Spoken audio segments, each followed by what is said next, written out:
I never used to take out girls in cars, to take my mom's car. I used to go to meet up with the boys and race with the cars, you know?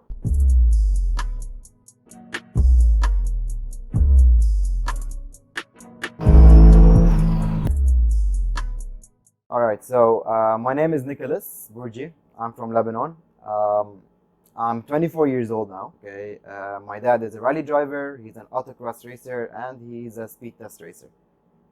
So I was brought up between Evos and Subarus. So we came back to Dubai. I was still not finding a job and all that. I studied business and everything, finished, got a degree. And then I was like, all right, I'm ready to buy a car. So we started looking. We went to Alawir, to the Japanese thing. We were looking for a Mercedes 320 CLK.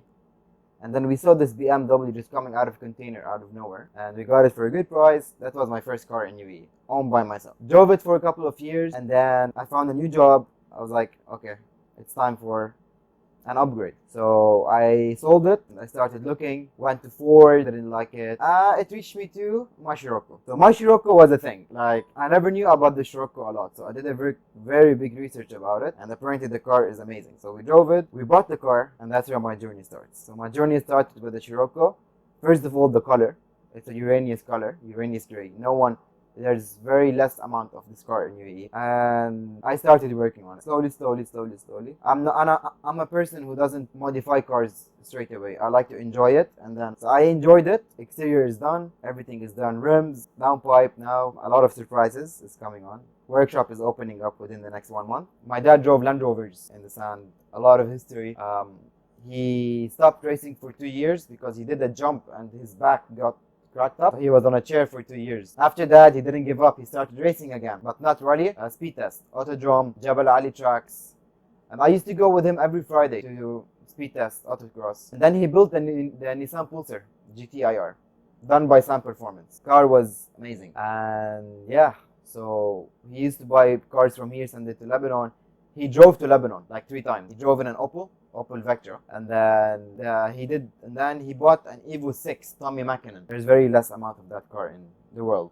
He bought it from Oman. He drove it here. He put a stroker on it. The car was around 500 horsepower. Took off the engine, put it back stock, send it to Lebanon. Then we put the stroker back there. Then we sold it back in Lebanon. And then he bought a Subaru Eagle Eye 2006, 2007 in Dubai from the showroom itself. It was a pre-owned car. Sold it. Bought an Evo 8, sold it, and we bought the STI, sent it to Lebanon, the bag eye, 2003, and then yeah, so that's the history. Basically Evos and Subarus. We never had the history of VWs. 4 years ago, my cousin started working on VWs. He works with the VW and Audi in Lebanon, and they opened a workshop. So 3 years ago when I went there, I drove my friend's MK5 GTI. She's a stage 3, around 500 horsepower. Drove it, loved the car, and that's where the mindset is to, I want to get a VW. First of all, what I like about this Scirocco, it's a combination of 3 series. So engine is MK6R, exterior is Scirocco, chassis is MK5, and steering wheel is MK7, radio is MK6R, and the gearbox is MK7. It comes to 192 horsepower. And why I picked this car is because the MK6R, it contains of 2 blocks. Block A and Block B. Block B is the most powerful block that VW did. So you can tune the car only on Block A and the car will not blow, basically. I did a couple of modifications. So the car handling is perfect. I got racing line lowering springs. Now the car is amazing. You go 220 to 40 on corners, the car is very stable. Downpipe I got from Lebanon. Been driving it stock for a while now with an intake. The car is doing around 310 horsepower, 320 horsepower now. And I trust my tuner Paulo, Powergram Lebanon. So we're gonna be tuning my car and a GTI MK7.5 TVS. So it's gonna be the first TVS stage 2 and the first driver's motor stage 2. So he's gonna come, do the contract and everything, then he's gonna come back after 2-3 weeks and start. So when I was a kid, school was not my thing. So my dad was like, okay, go to Kafa'at school. It's like a mechanical school. So I studied mechanic cars for 2 years. And then my uncle and my dad, they own a garage also in Lebanon, painting, denting and all that. So I worked there for like a couple of months before I came here. Came here obviously because of my dad. I grew up with cars. And when I'm bored, I watch YouTube videos. I started going to events with my dad. Speed tests, meeting people there.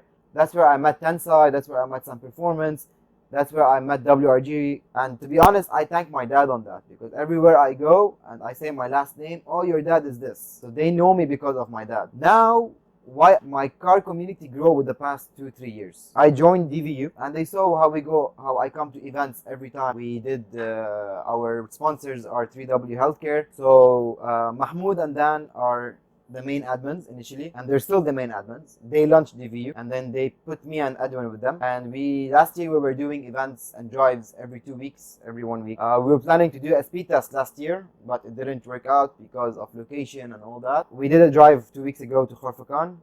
It was the first drive after Corona. Didn't expect a lot of cars to show up. We shot around 40 cars. And now we're working on another event soon. We're going to be launching a lot of events soon. I can't talk about them. We just launched the website, vorexcruiseuae.com.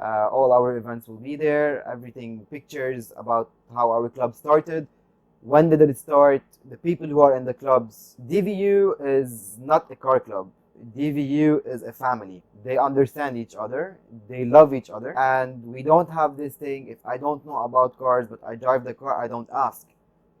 Do whatever you want. Okay, not everyone is perfect, not everyone has knowledge. I'm not gonna say that my dad always used to win, because it's a bad thing to say. My dad used to put out good numbers on the track. Okay, he used to be a good competitor for a lot of people who have faster cars. At the end of the day, it doesn't come back to the car, it comes back to the driver. And I got my experience from him. I lived in Lebanon over 11 years. Okay, a friend of mine, he used to have a BMW 318 stock manual, but he used to do insane stuff in it. And Lebanon streets are very small, so drifting there is like a thing for everyone. Even if you're driving a Renault 12 V12, the small one, the old one, people, you should see it going sideways in Lebanon. They don't care, you know. So I came here. I was like, I can't drive a V4 car. Impossible. Okay, I drove my mom's Yaris back home when I was like 12, 13, and that car took a lot of handbrakes in my village, like a lot of handbrakes. You cannot imagine. I never used to take out girls in cars. To take my mom's car, I used to go to meet up with the boys and race with the cars, you know. We started looking around. Mercedes CLK 320. It was a nice car, but we were not finding something clean. We found this BMW, and this BM took a lot of beating. So I started working on the BM. The first thing I do in a car is I buy a front lip. I love a front lip on a car. It just changes the car completely. So I went into scrap and I bought the M Technic body kit. Basically different bumper, different rear bumper, side skirts, rims, a rear spoiler, lights. I got the angel lights, so the car was changed, and then I sold it. I wanted to get an STI hatchback, but my dad was like, don't go into that now because your income is not that big, and STIs are expensive. Because STI, if you want to go stage 1, it gives you 20 horsepower. That's it. Or say that you spend 50k on an STI, it gives you 100. Spend 50k on an Evo, it gives you 200. So, and it's a boxer engine, man. It's so complicated engine. A lot of wires in it, a lot of stuff. But first, I did a full research. My dad doesn't know about this. He knows now. I did how to tune it, how to do everything before I bought the car, you know. So I bought the Scirocco, and then that's where my journey started. Like, what's the reason of driving so fast in this country when it's full of radars? You know, like every 200, 300 meters, there's a radar. Okay, you pull first, second, you pop twice, that's it. You're not gonna enjoy it. You wanna enjoy your car? Go to the track, man. Every Friday. Pay 500 dirhams, auto drum. Kill your car there. Blow up the engine. No one will tell you anything. I think probably in 2030, all cars are gonna be electrical, and we're gonna have to drive electric cars. But as if till now, they're not in my interest. But I don't feel myself driving.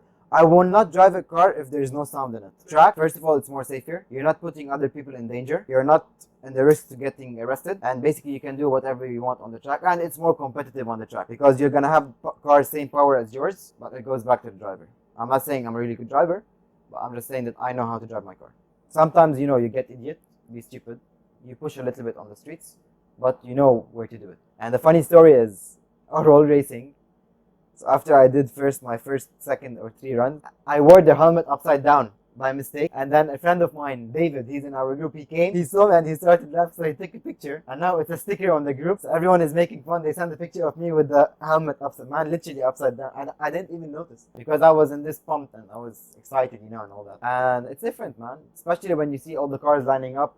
And then you hear cars going in safe mode. It's different. Definitely, it's different. When I was in Lebanon, I used to wait and watch my dad on TV. You know, so even my mom, because my dad was here alone, and then we came all of us. So yeah, man, very big history, very big background, but not in German. Mostly JDMs. Sometimes I don't see the light for a week. I work sometimes 12 hours, 14-hour shift, sitting in my room because now we're working from home. Sometimes I don't turn on my car for a week. But you know what's parked under your house. It's something which you are working your ass off to pay for, and you're happy about it. Make sure you buy what you want, do what you want, but do it in a clever way.